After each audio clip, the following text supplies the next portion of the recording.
बयान हल्फी केस में अंसार अब्बासी ने गिलगित बल्तिस्तान के साबिक चीफ जज राना शमीम के तहरीरी बयान की तरदीद कर दी। इस्लामाबाद हाई कोर्ट के चीफ जस्टिस अतहर मनोल्लाह ने राना शमीम के खिलाफ तौहीन अदालत केस की समाअत की। अदालती मुआवन रीमा उमर पेश हुई। चीफ जस्टिस अतहर मनोल्लाह ने रीमा उमर से कहा कि अदालत चाहती है कि आप इस केस में मुआवनत करें। अटॉर्नी जनरल ने बताया कि राना शमीम की पहले से दायर दरख्वास्त के मुताबिक 9 दिसंबर को उनके पोते ने ओरिजिनल बयान हल्फी भेजा है। चीफ जस्टिस ने कहा कि ये फेयर रिपोर्टिंग में आता है। फेयर रिपोर्टिंग के कुछ कानूनी तकाजे हैं। मैं तौहीन अदालत के इख्तियारात को कभी भी इस्तेमाल नहीं करूंगा, लेकिन आवाम के एतमाद को ठेस पहुंचाना हो तो उसको नजरअंदाज नहीं कर सकते। आवाम का एतमाद इस कोर्ट से उठाने की कोशिश की गई है। यहाँ अपील जेर इल्तिवा है। 3 साल बाद कोई जिंदा होकर कहे कि ये हो गया है, आप नाम बता दें, मैं उस बैनुल अक़वामी ऑर्गेनाइजेशन से किसी सहाफ़ी को अदालती मुआवन मुक़र्रर कर देता हूँ।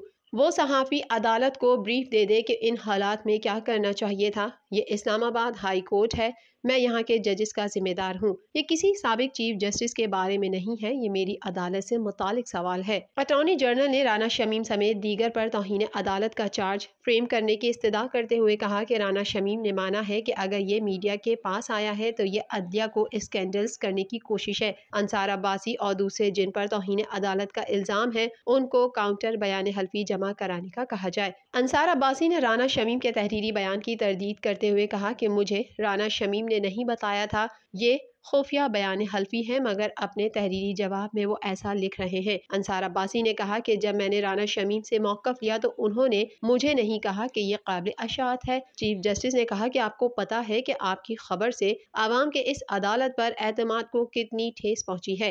ये महज तौहीन अदालत का केस नहीं बल्कि ये मेरा एहतसाब है। आप इस तरह इस हाई कोर्ट पर बदएतमादी नहीं फैला सकते। चीफ एडिटर और एडिटर इसके जिम्मेदार हैं। चीफ जस्टिस ने कहा कि यहाँ तो सियासी बयानियों के लिए चीज़ें तबाह कर दी जाती हैं। मेरे खिलाफ क्या क्या बोला लिखा जाता है फैमिली मुझे बताती है, लेकिन उसको मैंने कभी इस तरह नहीं लिया। हाई कोर्ट ने कहा कि अंसार अब्बासी साहब अब जो कहना है बयान हल्फी में लिखें, अदालत को मुतमईन करें क्योंकि ना आप पर चार्ज फ्रेम किया जाए। अदालत ने केस की मजीद समाअत पीर तक मुलतवी करते हुए कहा कि पीर तक फरीकैन अपना मौक़िफ़ बयान हल्फी में दे सकते हैं।